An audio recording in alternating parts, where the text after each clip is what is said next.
यीशु की वंशावली में किस यहूदी ने अपने दाहिने दिमाग में दो वेश्याओं को शामिल किया होगा? मैथ्यू ने ऐसा ही किया। उनके सुसमाचार के पहले अध्याय में तमाह और राहाब वेश्याएं थीं, और वहां और भी है। यिर्मयाह भविष्यद्वक्ता यिर्मयाह द्वारा शापित राजा है। रूत एक मोआबिट्स इजराइल के दुश्मन लोग हैं। राजा सुलेमान है, जिसकी 1000 पत्नियां थी। उनमें से ज्यादातर दुश्मन लोगों से हैं, और यह कि वह इन लोगों की उसी मूर्ति पूजा में डूब गया। सुलेमान कौन था? वह बातशेबा का पुत्र था। वह स्त्री जिसके साथ दाऊद ने व्यभिचार किया था और जिसके पति को उसने मार डाला था। और यदि आप यीशु के पूर्वजों की सूची में से प्रत्येक के जीवन को देखते हैं, तो आप इस निष्कर्ष पर पहुंचेंगे कि आप एक को नहीं बचाते हैं। अन्यथा आप महसूस करेंगे कि परमेश्वर वहां एक संदेश भेजना चाहता था। उसका मतलब था कि यह सिर्फ पापी थे ताकि वो बचाने जा रहा था। इसे समझने की कुंजी इस बात में निहित है कि स्वर्गदूत ने यूसुफ को सपने में क्या बताया था। जब यूसुफ को पता चला कि उसकी मंगेतर मैरी एक बच्चे के साथ गर्भवती थी जो उसकी नहीं थी, स्वर्गदूत ने कहा, वो एक पुत्र को जन्म देगी और तुम उसे यीशु कहोगे, क्योंकि वह तुम्हारे लोगों को उनके पापों से बचाएगा। वह जो कुंवारी के गर्भ में था, उसे पवित्र आत्मा के द्वारा प्राप्त किया गया था, और वह हमारे साथ परमेश्वर कहलाएगा। परमेश्वर यह अनुभव करने वाला था कि मनुष्य के रूप में जन्म लेना, जीना और मरना कैसा होता है। भगवान अपनी त्वचा में महसूस करने वाला था कि आप और मैंने क्या महसूस किया है। क्या आप इससे अधिक सहानुभूति चाहते हैं? ओह, मैं लगभग भूल गया। मत्ती सुसमाचार का लेखक एक गद्दार यहूदी था, अपनी मातृभूमि को धोखा दे। उन्होंने रोमन आक्रमणकारी सीजर के लिए कर एकत्र किया। यह द्वितीय विश्व युद्ध के समय हिटलर के लिए काम करने वाले एक यहूदी की तरह होगा। आपको पता है कि यह कहानी इतनी अद्भुत है कि यह केवल सच हो सकती है। मैं उस पर विश्वास करता हूं, और मैं उस पर उद्धारकर्ता यीशु में विश्वास करता हूं। मुझे विश्वास करने की जरूरत है, क्योंकि मैं मत्ती और सभी लोगों के समान ही पापी हूं। अपने बारे में बताओ। जब यीशु का जन्म हुआ, तो पूर्व के कुछ बुद्धिमान लोग यरूशलेम आए और इजराइल के राजा की मांग करने लगे, जिसका जन्म हुआ था। इसकी जांच पड़ताल करें। जब राजा हेरोदेस और यरूशलेम के निवासियों ने इस बारे में सुना, तो वे बहुत चिंतित हुए। और आप भी चिंतित होंगे यदि आप सरकार को दूसरे को सौंपने का जोखिम उठाते हैं। आपके जीवन की सरकार के बारे में क्या आप इसे यीशु को देंगे, या आप इसे रोकने के लिए कुछ भी करेंगे? हेरोदेस ने फैसला किया कि उसे यीशु को खत्म करने की जरूरत है। वे बुद्धिमान लोग लड़के के लिए उपहार लेकर बेतलेहम आए। उन्होंने सोना, लोबान एक कड़वी जड़ी बूटी है जो एक कांटेदार पेड़ से ली जाती है। अपनी सुनहरी पूर्णता, अपनी दिव्य सुगंध के बावजूद यीशु को किसी भी अन्य अपराधी की तरह एक पेड़ पर कीलों से जड़कर एक कुख्यात मौत का सामना करना पड़ा। यीशु से मिलने के बाद बुद्धिमान लोग दूसरे रास्ते से वापस चले गए, और इस तरह की मुठभेड़ के बाद कोई भी उसी तरह वापस नहीं आता है, और किसी का भी इस तरह से सामना नहीं होता है अगर वे उस व्यक्ति की आवाज नहीं सुनते हैं जिसने कहा था, तो मैं रास्ता हूं। यह जानने पर कि हेरोदेस लड़के को मारने का इरादा रखता है, यूसुफ मिस्र भाग गया, यीशु को ले गया और मरियम को अपने साथ ले गया, और वह हेरोदेस की मृत्यु के बाद नासरत में रहने के लिए वापस नहीं आया। और यही कारण है कि यीशु को नाजरीन के रूप में जाना जाने लगा। एक समय में जब लोग कहते थे कि नासरत से कुछ भी अच्छा नहीं आया। क्या आप इसे समझ सकते हैं? भगवान एक खलिहान में दुनिया में आता है। अपनी पहली कुछ रातें मवेशियों को जांग खिलाने में बिताएं। वह निर्वासन में शरणार्थी के रूप में रहेंगे, और वह 5वें दर्जे के लोगों के साथ एक छोटे से शहर में रहता है। क्या आप जानते हैं कि यह क्या है? कि केवल वे लोग जो इस सब से गुजर चुके हैं, वे समझ सकते हैं कि इस समय यह सब कौन कर रहा है। उदासी, अवमानना, उत्पीड़न, आप इन चीजों को जानते हैं ना? क्या आपने कोशिश की है? कौन घुमा सकती है? आप यकीन कर सकते हैं कि यीशु यहां सवारी के लिए नहीं आया था। उन्होंने खराब शुरुआत की और बदतर अंत किया। अब अनुमान लगाने की कोशिश करें कि किस लिए उसने यह सब किसके लिए किया। हाँ, आप जवाब जानते हैं। क्या आप रेगिस्तान में जाने की जहमत उठाएंगे केवल ऊंट के वस्त्र पहने एक आदमी को सुनने के लिए?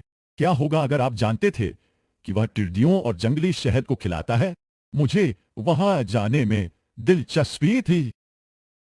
यूहन्ना बैप्टिस्ट बिल्कुल भी आकर्षक नहीं था, बिल्कुल भी राजनयिक नहीं था, लेकिन यह सिर्फ एक ऐसा व्यक्ति था कि परमेश्वर ने एक ऐसे राज्य के आने की घोषणा करने के लिए चुना जो पृथ्वी का नहीं था, बल्कि स्वर्ग का था, और एक राजा का था, और एक राजा का था जो उस स्थान के सभी राजाओं से अधिक था। यह पूरी तरह से अलग था। ईसा मसीह परियों की कहानियों की तरह कोई वर्दीधारी सैनिक सोने की तुरही नहीं बजाता है ना? लेकिन एक पागल दिखने वाले यूहन्ना को परमेश्वर ने एक संदेश की घोषणा करने के लिए चुना था, जो बिल्कुल भी सुखद नहीं था। पश्चाताप करो, क्योंकि स्वर्ग का राज्य हाथ में है।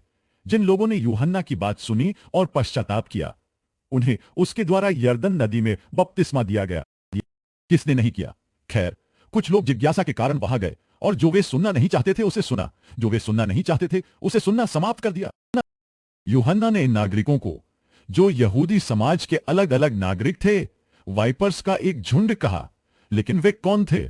वे फरीसी और सद्दूसी थे। फरीसियों ने मूल रूप से मूसा की व्यवस्था के प्रति एक महान भक्ति का दावा किया। वे आत्मधार्मिकता से भरे हुए थे। बेशक तुम्हारे पास सच्चे फरीसी भी थे, जिन्होंने धर्मी जीवन जीने का प्रयास किया, लेकिन ईमानदारी किसी को उसके पापों से नहीं बचाती है। क्या आप किसी ऐसे व्यक्ति को जानते हैं जो सोचता है कि उनका धर्मी जीवन उन्हें बचाएगा? तो तुम पहले से ही किसी ऐसे व्यक्ति को जानते हो जो उस समय के फरीसियों की तरह है। डांट के अन्य लक्ष्य सद्दुसी थे। वे किस तरह के थे? उन्हें पुनरुत्थान पर संदेह था। वे स्वर्गदूतों के अस्तित्व में विश्वास नहीं करते थे। वे आत्मा की अमरता में विश्वास नहीं करते थे। वे शाश्वत दंड में विश्वास नहीं करते थे। आज ये सद्दूसी कौन है? तर्क संगत लोग। संशयवादी, वे जो विज्ञान में, तर्क में अपना भरोसा रखते हैं। दोनों समूहों, फरीसियों और उनके राज्यों का मानना था कि क्योंकि वे अब्राहम के वंशज थे, इससे उन्हें पूरी बात में कुछ लाभ मिला। लेकिन भगवान की कोई संतान नहीं है और नए जन्म की जिम्मेदारी व्यक्तिगत मामले हैं। यूहन्ना ने चेतावनी दी कि एक वास्तविक रूपांतरण का प्रमाण फल में था, यह परिणाम में था। जो कोई वास्तव में परमेश्वर के वचन पर विश्वास करता है, वह फिर से जन्म लेता है, परमेश्वर से पैदा होता है। यह उनके जीवन में स्पष्ट है। जो वहां था उनमें से जिसने फल नहीं दिया, यूहन्ना ने चेतावनी दी कि उसे काट दिया जाएगा, क्योंकि एक पेड़ को काटता है और आग में फेंक दिया जाएगा। जॉन ने अपने शब्दों में कोई कमी नहीं की। जॉन किसी को खुश नहीं करना चाहता था। जॉन गोली की पूजा करने के लिए वहां नहीं था। जब उसने यरदन नदी के पानी में पश्चाताप करने वाले को बपतिस्मा दिया, तो उसने चेतावनी दी कि जिस यीशु की उसने घोषणा की थी, वह कुछ को पवित्र आत्मा के साथ बपतिस्मा देगा, दूसरों को आग से। वह परमेश्वर के भंडार को कुछ लोगों के लिए कीमती गेहूं की तरह इकट्ठा करता और दूसरों को वह बेकार भूसी की तरह जला देता था। आप कौन है? धार्मिक फरीसी या संशयवादी सद्दुकी? वो के नाम से बोलो। मुझे आशा है कि यह पश्चाताप करने वाला पॉपी है। यूहन्ना से बपतिस्मा लेने के लिए यीशु गलील से यरदन तक लगभग 6 किमी पैदल चला। जॉन द बैप्टिस्ट द्वारा उसे ऐसा करने के लिए बपतिस्मा को एक बहुत ही महत्वपूर्ण बात के रूप में मानना चाहिए। लेकिन फिर एक समस्या पैदा हो गई। यूहन्ना लोगों को अपने पापों का पश्चाताप करने और बपतिस्मा लेने के लिए कह रहा था। अब क्या यीशु के साथ क्या करना है? एक पापी यूहन्ना परमेश्वर के पाप रहित पुत्र को बपतिस्मा कैसे दे सकता है? उसे क्या पछतावा होने वाला था? और इन्हें थोड़ी देर दिखाने के लिए आपका स्वागत है। और वह जिसके पास कोई पाप नहीं था, जिसके पास पश्चाताप करने के लिए कुछ भी नहीं था, उन लोगों के साथ कंधे से कंधा मिलाकर चलने के लिए तैयार था, जिनके पास पश्चाताप करने के लिए बहुत कुछ था। आप शायद अपने जीवन में एक गंभीर स्थिति को कभी नहीं भूले हैं, जब कोई आपके साथ जाने के लिए तैयार था, आपके पक्ष में रहने के लिए। क्या आप समझ गए? वह तैयार था। वह पापी के साथ जाने के लिए तैयार था, जो मृत्यु का प्रतीक था। 3 साल बाद उसे मृत्यु, परमेश्वर के न्यायों के गहरे समुद्र और उस न्याय के आतंक की लहरों का सामना करना पड़ेगा। लेकिन वह कब्र में नहीं रहेगा। परमेश्वर आपको पुनर्जीवित करेगा, ताकि यदि आप विश्वास करते हैं तो आपको परमेश्वर के न्याय से नहीं गुजरना पड़ेगा। जब यीशु ने यूहन्ना को समझाया कि ऐसा करने से वह सभी धार्मिकता को पूरा करेगा, तो यूहन्ना ने यीशु को बपतिस्मा देने के लिए सहमति दी। और यही वह जगह है जहां हमारे पास पूरी बाइबल में सबसे सुंदर, सबसे उदात्त दृश्यों में से एक है।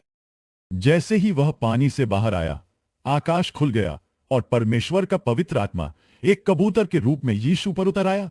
और पिता की एक आवाज, परमपिता परमेश्वर की आवाज, स्वर्ग में गूंजती सुनाई दी, ये मेरा प्रिय पुत्र है, जिस पर मैं प्रसन्न हूं। यहां संशयवादी पहले से ही 3 व्यक्तियों, पिता, पुत्र और पवित्र आत्मा में एक ही परमेश्वर को अस्वीकार करने की कोशिश करने के लिए उन लंबी चर्चाओं में प्रवेश करते हैं। उनका तर्क है कि इस त्रिमूर्ति का कोई मतलब नहीं है। बेशक यह नहीं है। यदि परमेश्वर का सार यदि परमेश्वर का स्वभाव छोटे अनंत मानव मन को उस तरह से समझ में आता जैसा वह है, तो वह परमेश्वर नहीं होता। आवाज परमपिता परमेश्वर की ओर से है। कबूतर वह रूप है जिसे परमेश्वर और पवित्र आत्मा द्वारा अपनाया गया है, और यीशु परमेश्वर पुत्र वहां था। क्या अब तुम समझते हो? क्योंकि उत्पत्ति की पुस्तक में बहुत पहले तुम परमेश्वर को यह कहते हुए पाते हो, आओ हम मनुष्य को अपने स्वरूप और समानता में बनाएं। यही कारण है। लेकिन यहां सबसे महत्वपूर्ण सवाल यह है, क्या परमेश्वर कह सकता है कि वह मुझ पर प्रसन्न है? आपको क्या पसंद है? उसने कैसे कहा कि वह अपने बेटे को पसंद करता है? वह अपने बेटे यीशु एकमात्र आदमी से खुश था जो इस दुनिया में चले गए। आपके और मेरे बारे में क्या? हम कैसे खड़े हैं? ठीक है, अगर हम परमेश्वर को प्रसन्न करने जा रहे हैं तो हमें यीशु में रहने की आवश्यकता होगी। ऐसे स्थान हैं जहां आप प्रवेश नहीं करते हैं यदि आप बहुत अच्छी तरह से साथ नहीं है। स्वर्ग ऐसा ही है।